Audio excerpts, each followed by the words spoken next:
Welcome to Wood Talk. Now here are three guys who think true grit starts at 220.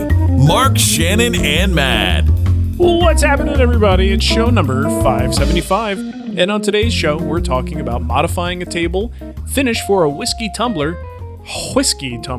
salvaging parts from an old table saw, and woodworking with a 4-year-old. All that and more coming up. But first, we want to let you know that Wood Talk is proudly sponsored by you. Maybe a couple of ads, but mostly by you. And Matt's going to tell you all about how you can help us out. I'm still thinking about like putting like some sandpaper on a 4-year-old and using them as a sanding block, or It's a little heavy, but something along those lines, you know? yeah, we are having that conversation. I don't care what happens. Thinking outside the box. All right. Here we are. All right. If you want to help support the show, you can absolutely totally do so. You can go to patreon.com/woodtalk and sign up to become a patron of the show. We'd like to thank Kent J. Johnson, Darren Rogers, Wade Hagen, Preston Stewart, Craig Weber, Robbie DeLuce, and Chris Hornberger, Lazy Gray Woodworks, and Scotty B. I was going to say, I thought you missed one. There you go. Scotty B. I almost did. Scotty B. And if you are a patron, you also get access to the ad-free version of the show where you can not hear the ads and you can hear the awkward pauses where the ads should be. That's right. You get a nice little blank spot. On top for of you. whatever it is I just did for these people. Yeah. But their We names should and actually stuff. just record bonus content, like 30 seconds of bonus content. Just leave it in there. Just Shannon going, hamana, for 30 seconds. People would love that. They'll come for miles for that. Yeah. We could just the post best like we could do like the pizza in a cup lumber around. industry update as like a bonus content. You can just post it there too. Oh, see, now Say you guys that are it's thinking. bonus content. You're really thinking now. All right. Gosh. It's more syndicated for you. Okay. Yeah, I think it's brilliant, which means we'll forget all about it and never do it. Yep. Yeah. Moving on. All right, so we got a piece of kickback here from Thomas. Feedback on the show title bell. He says, I'm a very occasional listener from Sweden and was enjoying your latest episode on headphones while running the other night. Well, there's your problem, Thomas. Now, I'm arguably a grown man, but I admit that I nearly, he says, knit myself. Do you think that's a typo, or is that something they say in Sweden? I think he's trying to be polite. Maybe? Maybe it's just a Swedish thing. Do Swedes knit themselves when they're going poop? Is that what that is? Oh, Okay, anyway. please write in and answer that. Let us I wanna know. know. We're just Americans. We don't know very much. All right. So then he was on a long, straight, empty road. A bicycle suddenly rang its bell right behind me, wanting to pass. After crawling back up from the ditch where I'd thrown myself rather than get run over, it was nowhere to be seen, and it took me a minute to realize what had really happened. So apparently our bell in the show made him think there was someone behind him. He says, let me Nice. tell you, if you were to look up bad idea in a dictionary and there was a picture to go with that, the new show title sound wouldn't be it, because that wouldn't make sense. But you get my point. Anyway, I've been listening on and off since the one where they quit, so thanks for not, I guess. All right, well, hey, Thomas, thanks, man, and sorry about that. You shouldn't run with headphones on. I was just going to say, the public safety announcement is don't run with headphones, especially on a long, dark road. Yeah, or and get those like aftershock ones, like the bone conduction ones. That's at least. that's what I have. And even those, though, there's a distraction element to sound that even if you do have your ears open to sounds around you, you still may not be able to know for sure and localize where that came from. You know what I mean? So it's still, you got to be careful out there. Yeah. But we're going to keep doing the bell. So Yeah. We're not gonna stop. just as a reminder. Oh, Yeah. I heard the bell. I should stop listening. Well, to and my realistically, the bell that we use in the show is kind of like the bell that you have at a hotel. Yeah. That's not the same kind of bell that's on a bike, Room service. Yeah. right? It's a different kind of bell. Like I think we Bellhop. should take his feedback and do typical Wood Talk thing, lean into it, and choose an air horn now. Or just have more. Just have more bells for no reason. Well, Todd already found the air horn clip on the last one, so maybe Yeah. we'll have a reason to use it today. No. Oh, Only Todd's our happens savior. only happens once on this show to be a habit. So yeah. Yeah. All right. Well, we're gonna dive right into our questions, right into the ditch, along with Thomas. And Matt, why don't you get us started here? I'm going to ditch us. Here we go. This is from Lars. All right. Lars says, longtime listener, first time Patreon subscriber. Thank you so much, Lars. I have a book-matched live edge walnut desk made by a professional woodworker about a decade ago. My tastes have changed, and I'd like to remove the live edge with a straight line rip and put a bevel on it. I've got the skills and equipment. Seriously, yay! Oh, yay! Cutting off the live edges like you're supposed to. Okay, sorry, go ahead. Oh my gosh. Okay, I've got the skills and equipment now to do that, but I don't know how to match or replace the finish. The woodworker's shop has closed up, but in an old email, he said he used a clear conversion varnish from Centurion that is only available to professionals. They'll sell you anything you want if you got money. What would be the best way to match this finish since I'm only working the edges? It doesn't have to be perfect, but I like it to be close. Alternatively, if I decide to refinish the whole thing, kind of just sand it off and then put a new finish on. Thanks. What would you do? I would just do the whole thing. That's what I think it's going to be kind of difficult because you're going to have some kind of edge break going on and you have that bevel. So yeah, I would just do the whole thing over again. In whatever finish you prefer, you can do the conversion varnish again, just kind of scuff sand the top and kind of blend things together if you want. That's what I'm using on the kitchen stuff. It's all conversion varnish. It's the pigment conversion varnish, but I also have some clear stuff. But I don't know. Yeah. Use what you want or try and use conversion varnish. It's not, conversion varnish is not a fun thing to use. So I probably would suggest not doing that. Yeah, I was going to mention if he's kind of in that novice territory of finishing and you've never sprayed that stuff before, well, put it this way. I have a pretty good amount of experience having worked in a refinishing shop. I've sprayed my share of lacquer and different types of lacquer. I do not spray conversion varnish. I want no part of it. There's just there is a cocktail of chemicals that goes into making that stuff that I just don't want in my life. So I don't use it. So, I mean, if you're braver and you're as brave as Matt, you can go for it, but if you're fairly new to this kind of finish, you might, just for this one job, probably not worth it. I would just for this one thing, I'd probably say no. Well, I mean, I think there's a compromise here. I mean, he's talking about cutting off the live edge and putting a bevel. I would assume the bevel's on the underside. Put a bevel on the top of a desk. That's maybe I don't know, but regardless, there is a facet there. So the light's going to reflect differently off it anyway. So, I mean, certainly the first thing is you probably want to tape up the edge, to try to eliminate or ameliorate as much damage as possible to what's staying there. Worst comes to worst, you apply a finish, a varnish. You could even do a wiping varnish. It's going to look different anyway because it's a faceted, different angle than the top. If it doesn't look good, all you did was apply some finish to the edge. I mean, you're going to have to do a little bit of sanding. The scuff sanding could cause some witness marks on the face, but at least before you do the whole thing, it's worth a shot at least. I think you might be surprised how, if it does look different, how much you probably don't notice because of the fact that it's not in the same geometric plane and the light's going to hit it differently. That would be my suggestion. Okay. Well, there you go, Lars. Let us know what you do. And while I applauded, I was only joking. I thought it was funny, but I'm kind of over live edge just as a aesthetic thing. I'm okay not seeing it for a while. Okay, I got one here from, I don't know if I cut the guy's first name out or maybe this is just the person's name, Pennington. They say, I had a buddy get his leg broken by a red oak tree that was being cut up after a bad storm. He was mad. That's a way to begin an email. Wanted to make him a keepsake item from the tree. Oh, I'm sure I'll love that. Seriously, let's commemorate this tree. How about some firewood? He probably would appreciate firewood. Yeah, let's burn that tree.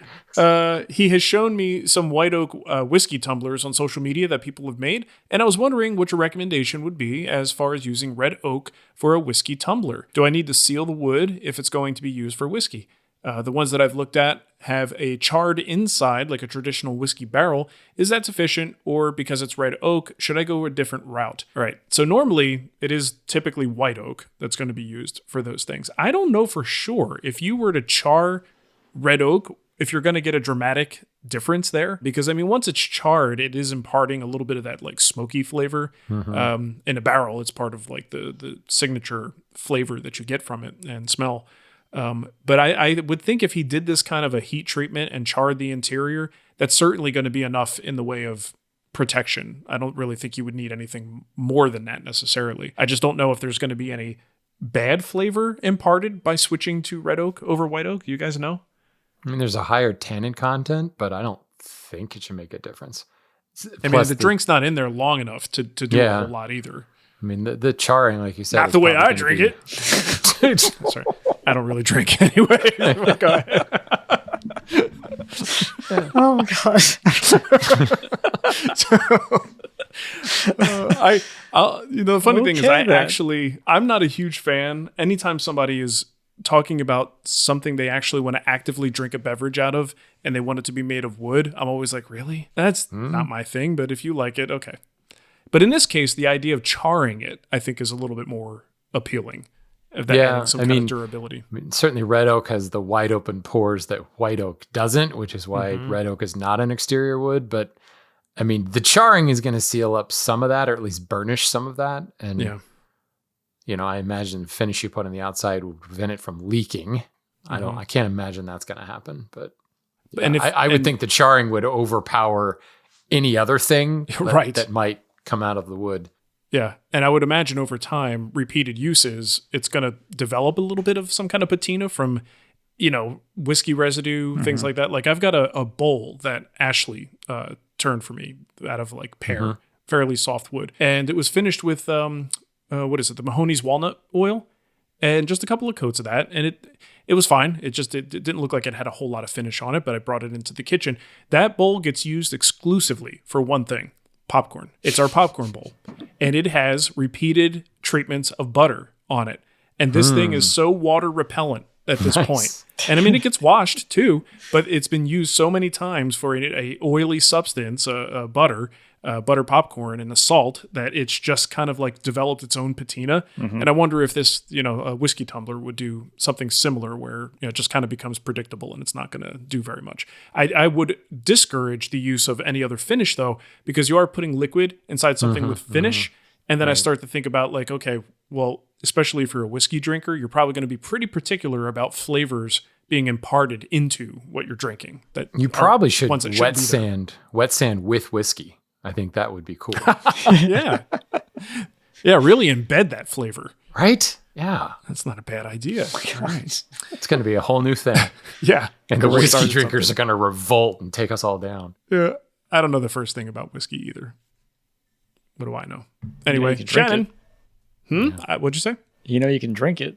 Oh, I know you can. That's something. It's something you know about whiskey.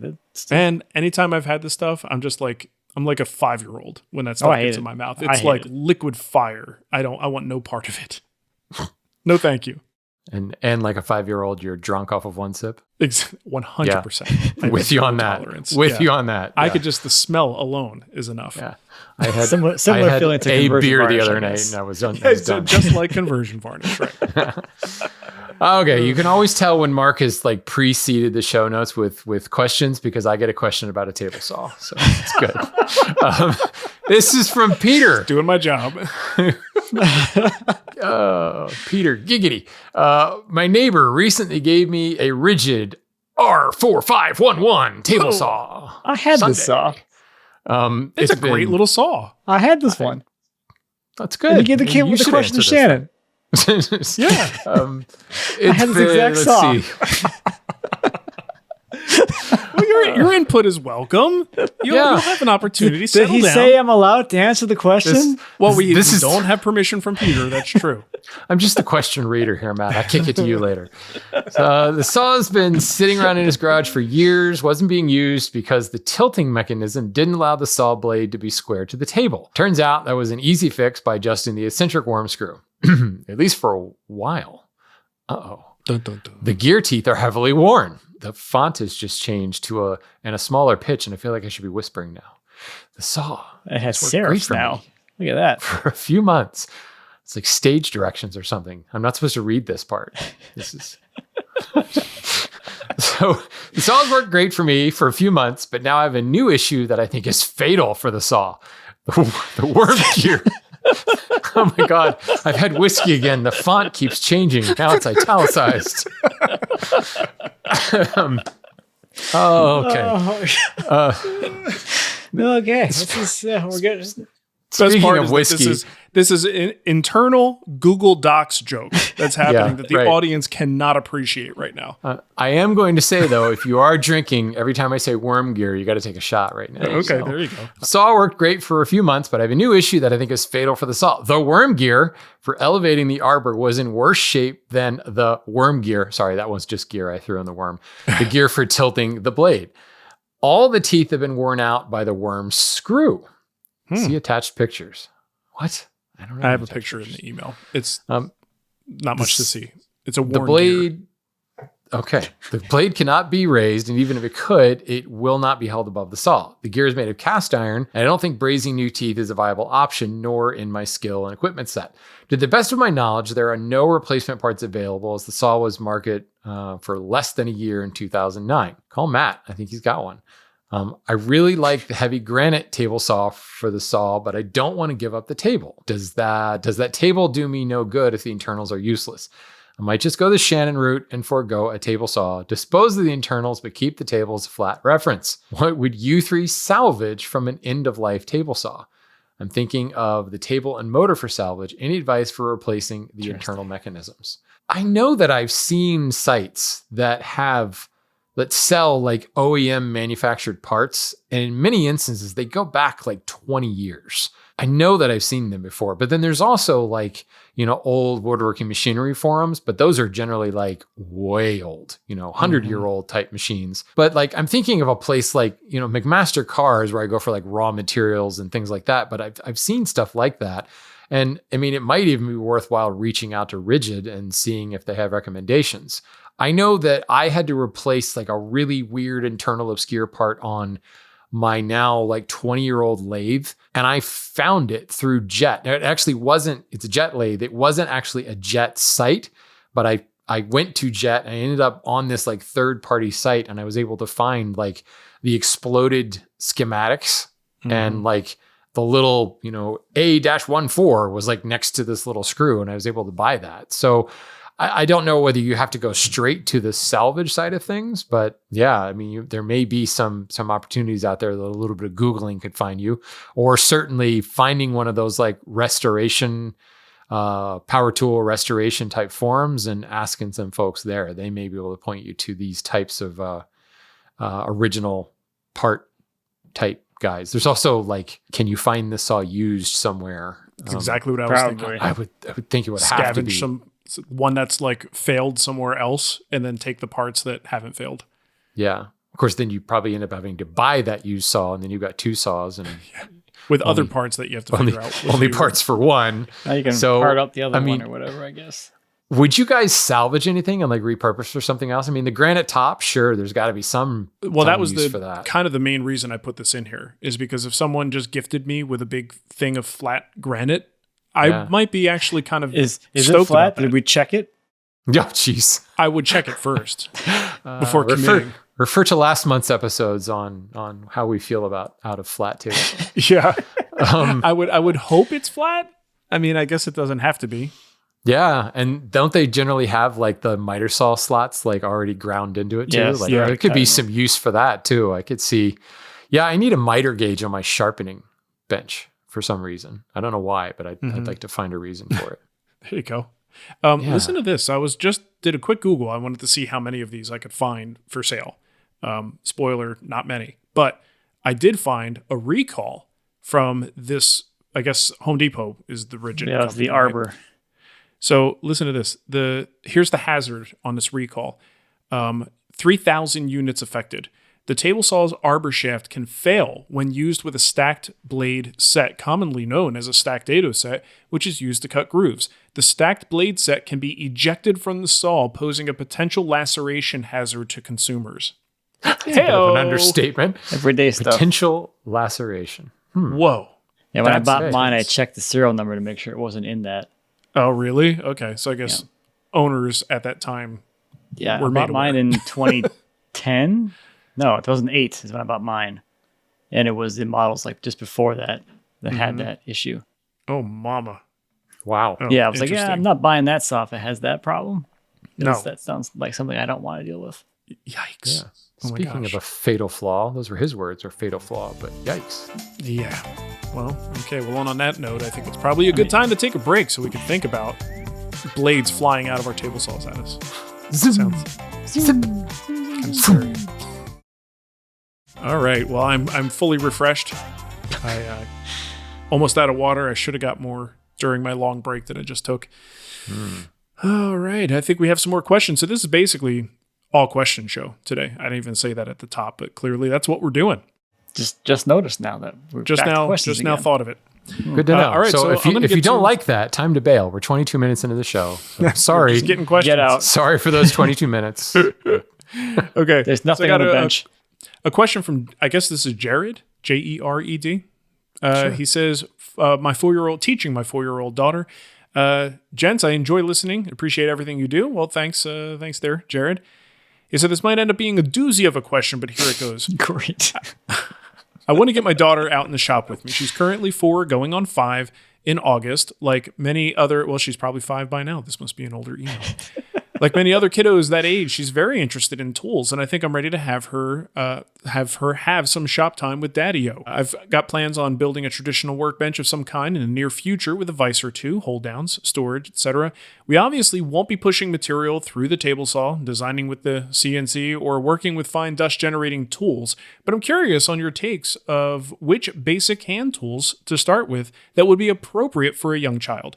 For clarification, I haven't been a hand tool woodworker since I learned to tinker with my grandfather 35 years ago.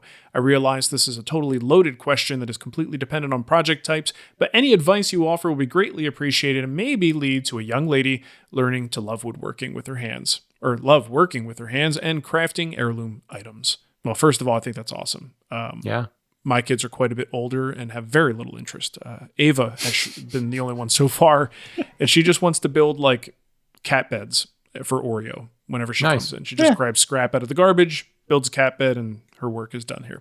And Oreo doesn't use it. And he never goes in it at all. She's very upset when that happens. But she'll draw a little picture of a cat, and then she'll put that in the there. bed. Yeah. All right. So we got a 4-year-old, a 5-year-old at this point. We've talked about having children in the shop, I think, a couple times on the show in the past, just in general, as like, do you force it? What can and can't you do with a particular kid, and just knowing your kid, whether they're a candidate for something like that. So, I mean, all that still applies, but what do you guys think in terms of hand tools? Are we thinking like just being in the shop and observing what's going on, or like having her actually doing said things? I think he has her ready for hands-on something. I could tell you at that age, the only thing I'd be comfortable with is letting my kids glue things together. But that's me judging my children. I would not put anything. I don't know if I would necessarily have them come in and do like a whole project. Again, it depends on the kids, but I don't feel like none of my kids for sure had the attention span to like do a whole project, no matter how simple it is. Yeah. So the time that I have them in the shop when they appear interested is when I'm doing something myself already, and I'm thinking like, okay, how can I engage them in what I'm currently doing? So a distinct memory for me, at least, or distinct example for me, is I was pairing miter dovetails, and then Max was in the shop watching me do it, and I had him try it. And at first, I'm the one holding the chisel. His hands are just there, right? And I'm doing the action. And then we get to the point where I feel comfortable enough where he's not going to put his hand like in front of the cutting edge, and both hands are always on the chisel, and he's just paring down the end of this miter along the it's a guide block. So he's just following the guide block, doing exactly what I did. He seemed to like it. He hasn't been back in the shop to do it again since, but he seemed happy in the moment, and he did it. So there's that, I guess. Yeah, I think it's incredible how much it depends on like the actual child and where they're at with everything, and where you're at with as far as a parent, what you're comfortable with, and your observation of what they're actually physically capable of. Yeah. Well, your point is well taken. Like the thing that my kids did, they might express interest. Like he says, she's shown interest in tools. She's curious. But sometimes what that turns into, at least with my kids, they expect a finished product very quickly. So what I learned was if I actually bring them in to do the process of woodworking, there's no instant gratification, and it didn't go real well. So I've got a video out there that we recorded during COVID, and it was when everybody was home and a lot of woodshop teachers were looking for things that they could send to their students to keep them busy. So we just were coming up with projects to do very quickly. So I brought Mateo in to build a trebuchet with me.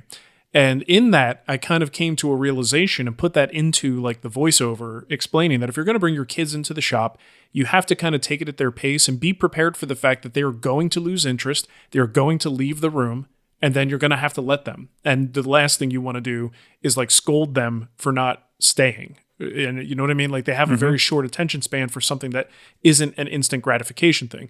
So he was about 8 years old, I would say at that time.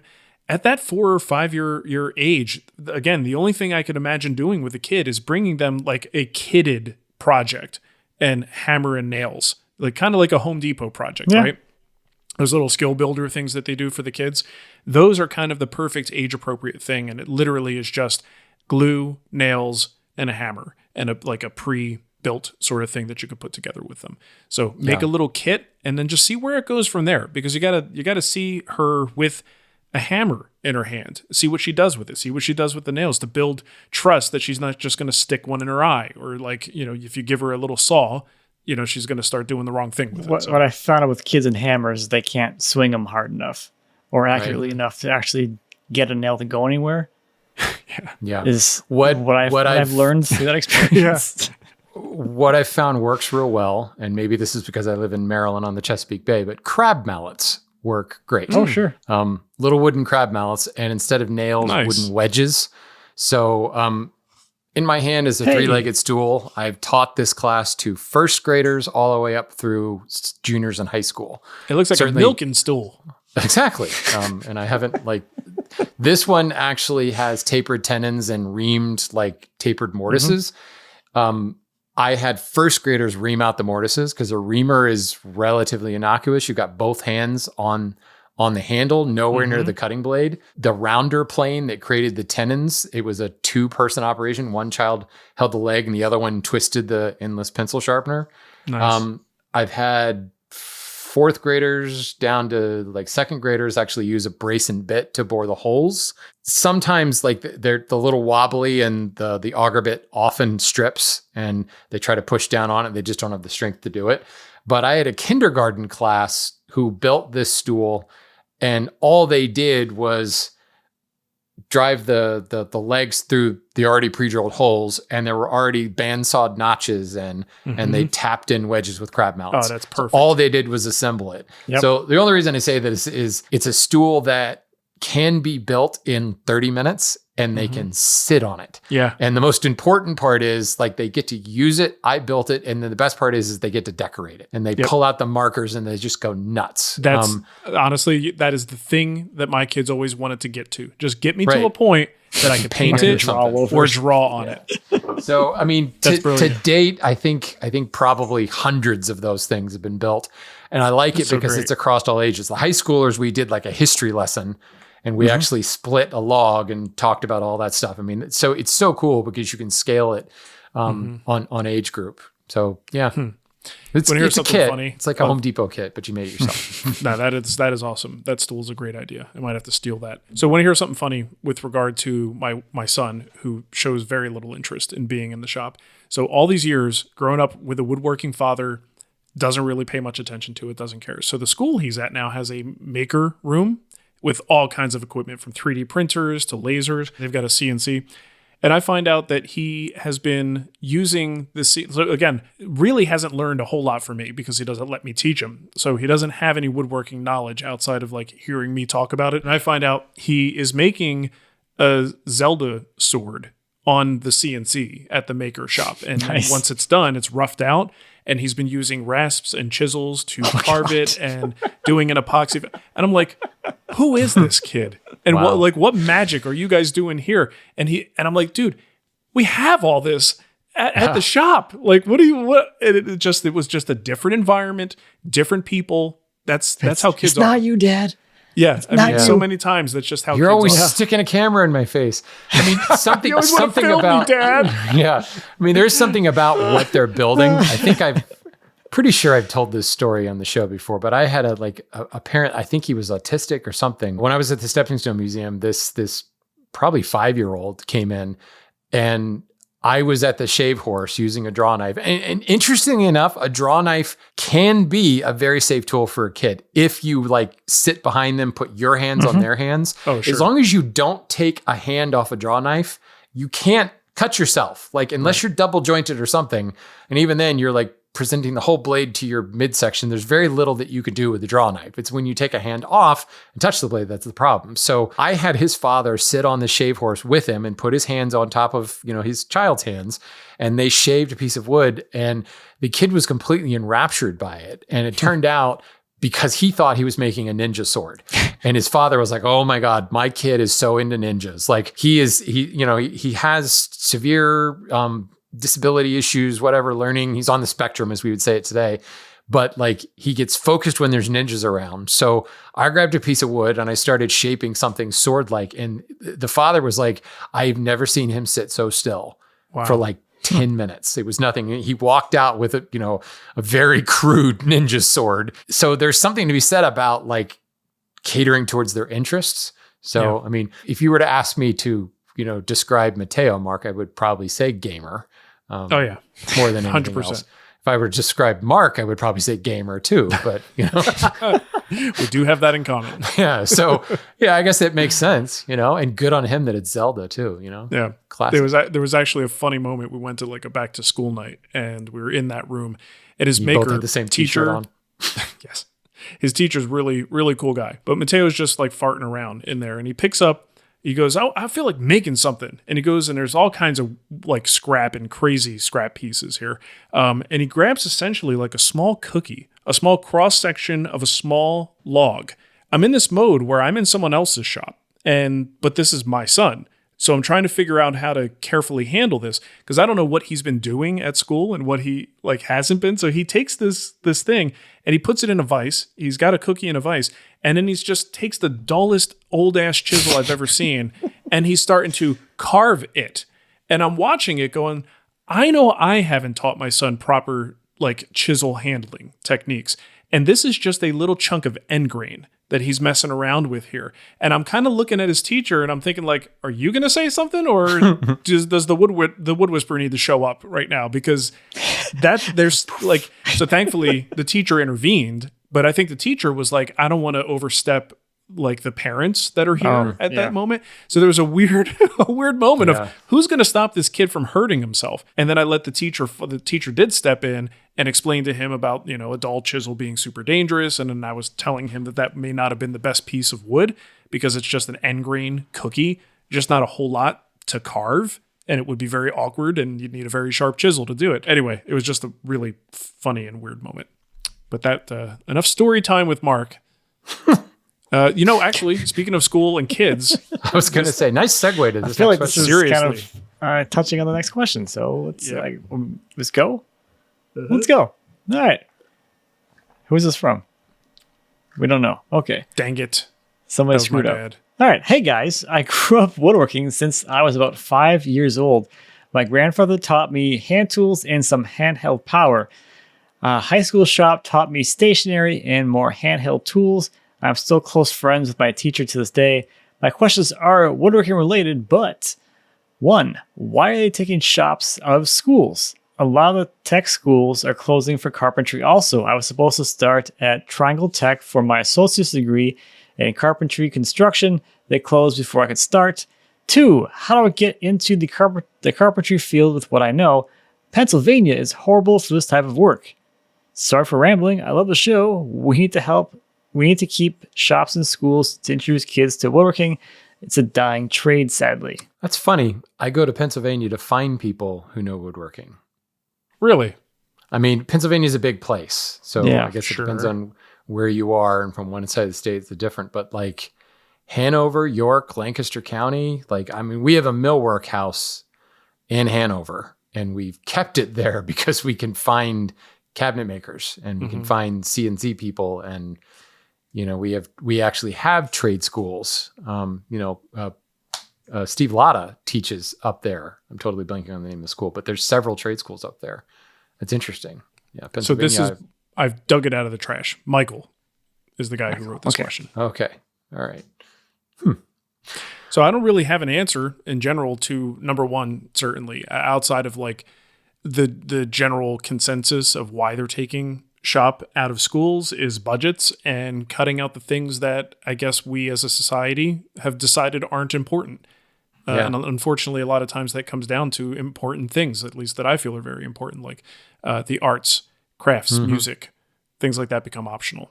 Yeah, this is all the stuff that Mike Rowe has been talking about for decades, about we need to keep the trades, and you've got welders that are some of the highest paid people in the country because there's 4 of them. And these are trades that are absolutely essential. But I mean, my wife is a teacher, and her school, I mean, like their entire self-worth is based on like how many of their kids got into college and which kids went to what college. And the entire system seems to be driven towards higher education. Mike Rowe tells a story about his guidance counselor and, going to his guidance counselor, and there was 2 pictures on the wall, and there was this like, fresh-faced young kid staring off into the distance to a bright future wearing a cap and gown. And then another kid next to him in greasy coveralls. He was like looking down at the ground, and he was tired and beat down. And it was just he's like, I was indoctrinated from an early age that my life would be better if I went to college. And if I just did a stupid, menial job, I would be unhappy. And that is still so very much in the zeitgeist. I don't know what I'm trying to say there, to the point where even the trade schools, like we're seeing carpentry programs. We were pulling mill workers from our local trade school for about 5 years. And then they shut down like the woodworking program. Now they've kind of replaced it with CNC and 3D printing and that type of stuff, which maybe you could say that's why, but I don't know. It's kind of like learning to fly before you can walk sometimes. I do think, is Lindsay around? I think there are too many lawyers in the world, and the liability of having sharp tools and kids in a classroom. Like, I don't know. I just don't think in today's society that works. Yeah. It's tough. And sorry, it's a continuing Lindsay. problem. Come back in. You'll be getting a letter from his lawyer. Cease and desist order. Great. So what would you recommend as far as him getting into the field, though? Like, if he's looking to get a job, I don't really know that much about, like, if you're a carpenter, what is the process outside of, like, calling and saying, hey, you need somebody to sweep up, and just trying to learn on the job, get in the door, and then figure out, when you could actually do the skilled labor? I mean, I can tell you I'm constantly hiring. At the yard, we can take anybody, and sometimes it's a matter of starting with literally sweeping up the floor. But, catching on a molder doesn't require specialized skills. We teach you how to move lumber so you don't throw your back out, because, the first time you're running 12 quarter, you will die if you don't understand leverage. But catching off the backside of a Weinig molder is just a matter of catching and stacking. And then you teach them about, using a micrometer for quality checks. We'll do some end trimming. So you pull out the cordless circular saw, and you kind of baby step them through to things to the point where you can become a molder operator, and you can start feeding a molder at that point. We built a finishing room like 2 years ago, and basically had to train a staff who had never applied finish before. And now we're running, thousands of linear feet, through the finishing. The millwork house is the same way. Like, if you just come in off the street and you're unskilled, you work in the dimensioning department, and you feed planers and you feed joiners. And I mean, you can teach someone to operate a joiner. You go through the safety rigmarole, and then you spend a day with them, teaching them, proper pressure, in feed, out feed on a joiner. Of course, we do most of our joining on a CNC these days, so that's even simpler. So, I mean, if you find a production facility, an architectural millwork house, even a builder, like if you say carpentry, and I tend to think of like framing houses and things like that. I've had several friends that, wanted to get into it, and they, went to a builder and said, I can drive a nail, you know, and you're out there, you know, they're still stick framing houses very much the same way they were 100 years ago. They may go a little bit faster with nail guns, but they need people to do that work. I just think it's a matter of accepting starting at the bottom. And if you are ambitious and you're excited, oh my God, you'll rise so quickly. Because the turnover we see from people who are like, I don't want to work outside. It's hot, you know, there's sawdust and they last 2 weeks. Well, That's why we're always hiring. Anyone in the trades I've talked to in the last 5+ years they're all saying the same thing. They can't find anybody to work. Oh my God. And the people they hire are unreliable. I think to judge from that, I don't know anything more than that, but to judge from that, if you just show up and you have a work ethic, you've got incredible opportunities, it seems, because that's half the problem. If they could just get someone to show up every day, they would be doing a lot better. So it seems like, I don't know, in that particular area, maybe it's not as much of an issue and there's not as many opportunities, but it seems like you should be able to find something in the trades. It's interesting because the highly skilled folks, like we had a guy from North Bennett, graduated North Bennett, street school, and like one of the most prestigious furniture making joinery type schools. And he didn't last at the millwork house because it was too menial, too mind numbing. There was no building furniture. It was, assembling cabinets, welcome to commercial woodworking. It's building boxes out of plywood, I mean, there's not a whole lot of sexy to it. And eventually you move up in the world and you become a custom door maker. But even then it's, cutting mortise and tenons and laminating together, composite stave core, doors. There's not really that much fine woodworking anymore. And the highly trained, highly skilled North Bennett graduates, that's why they all end up running their own studio and building, one-off custom furniture. And that's great. We need that. But man, if you live anywhere near Hanover, Pennsylvania, like seriously, send me an email. I've got a millwork house that's hiring. There you go. Shannon's going to hook you up. There we go. Finder's fee, baby. Yeah, oh boy. There you go. He's a headhunter now. Give me my $25 Amazon gift card. Nice. All right. Well, I think that's going to do it for us today. Remember that the show is made possible by the generous contributions of our patrons. And if you'd like to help out and get your name read on the show and also get that ad-free version of the show, head over to patreon.com/woodtalk. Yeah. And keep sending those questions because it allows us to do all question shows like this. And even though we don't bother to tell you until halfway through the show. So send in your questions, woodtalkshow@gmail.com. You could also go to Instagram. We still monitor that, right? At Wood Talk Show. Yes, yes, maybe. As more or less than our inbox. Yeah, good point. Yeah, we I don't know. Usually we get to Instagram usually before August. So so send those in. And if you are running architecture millwork house and are hiring, let us know. We'll post your pass on jobs the message here on the show. Hey, if all we do with this show is get Michael a job, right? Then I think we've done our good deed. Right. Mission accomplished. All right. Well, thank you for listening, everybody, and we will catch you next time. Goodbye, everybody. Bye.